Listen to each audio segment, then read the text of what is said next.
তুমি কথা বলতে চাইলে আমি যে কোনো মুহূর্তেই কথা বলতে প্রস্তুত। তুমি কথা বলতে চাইলে আমি সারা জীবন কথা বলতে প্রস্তুত। তুমি কথা বলতে চাইলে আমি এক দারুণ শ্রোতা হিসাবে কথা শুনতেও প্রস্তুত। তবে তুমি কথা বলা বন্ধ করে দিলে আমিও যে কথা বলা বন্ধ করে দেব ধীরে ধীরে। কারণ আজকে আমি মানসিকভাবে অসুস্থ নই, আমি মৃত নই। আমার আবেগ অনুভূতিগুলো একদম স্বাধীন, কোনো কিছুর উপর আর নির্ভর নয়।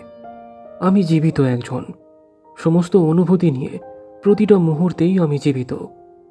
সঙ্গে থাকতে চাইলে আমি একদম সঠিক নির্ভরযোগ্য ঠিকানা তোমার।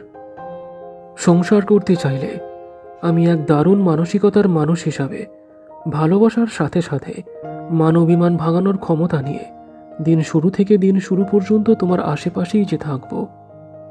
এতদিন তোমার কাছে কি নেই সেটা আমি কখনো দেখতে যাব না, অথবা তোমার কাছে কি ছিল সেটাও আমি কখনো দেখব না।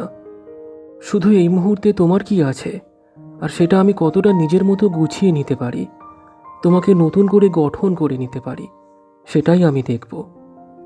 বর্তমানে তুমি যতটুকু অবশিষ্ট আছো সেই ততটুকুকেই আমি গুছিয়ে নেব। তোমাকে ছেড়ে আমি দূরে থাকতে পারি, কিন্তু কখনোই তোমাকে ছেড়ে এগিয়ে যাব না। তোমার অতীত সেটা তোমার অতীত, তা নিয়ে আমার কোনো মাথা ব্যথা নেই।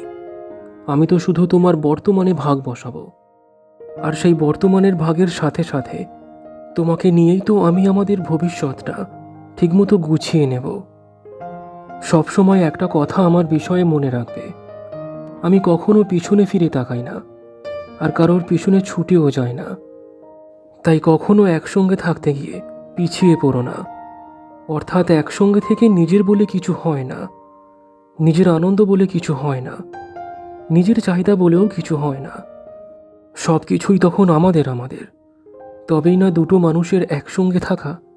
আর তুমি পিছিয়ে ঠিক তখনই পড়বে যখন নিজের স্বার্থের কাছে হেরে যেতে বাধ্য হবে। তবে চিন্তা করো না, যদি কখনো তুমি পিছিয়ে পড়ো তাহলে আমাকে একবার শুধু ডেকো, সেই ডাকে আমি 100বার সাড়া দেব। প্রয়োজন হলে সমস্ত নিয়মকে অগ্রাহ্য করে তোমার কাছে ছুটে গিয়ে তোমাকে উঠিয়ে নিয়ে আসব। কারণ আমি যে এখানেই আছি, কোনো রকম রাগ অভিমান অভিযোগ ছাড়াই আছি। তুমি পিছিয়ে পড়লেও কিন্তু আমি এগিয়ে যাইনি, আমি থমকে আছি। আমি বর্তমানেই আছি, নিজের রাজ্যে নিজের রাজত্ব নিয়েই আছি। আমি ভালোবাসি ওই একটা মানুষকেই, তবে কখনো ওই একটা মানুষের জন্য না নিজেকে ধ্বংস করব, না নিজের রাজত্বকে ধ্বংস করব। তবে যে মানুষটাকে আমি ভালোবাসি যদি সে দূরত্ব বাড়িয়ে নেয়, তাহলে আমিও যে দূরত্ব বাড়িয়ে নেব ধীরে ধীরে। মানসিকভাবে আমি যে আর দুর্বল নই, কিভাবে সমস্ত নাটকের উত্তর দিতে হয় তা আমার জানা আছে। তাই তো একসঙ্গে থাকার আগে নিজের স্বার্থগুলোকে লুকিয়ে নয়, আমার কাছে জমা রেখো। আমি নিজেকে এমনভাবে প্রস্তুত রাখব যাতে তোমার সমস্ত স্বার্থগুলো ঠিকমতো পূরণ হয়। স্বার্থ যে কী জিনিস তা আমি ভালো করে জানি। যেমন আমার স্বার্থ আছে তোমাকে নিয়ে, তবে সেটা একদিন বা দুদিনের জন্য নয়, সারা জীবনের জন্য একসঙ্গে থাকার স্বার্থ।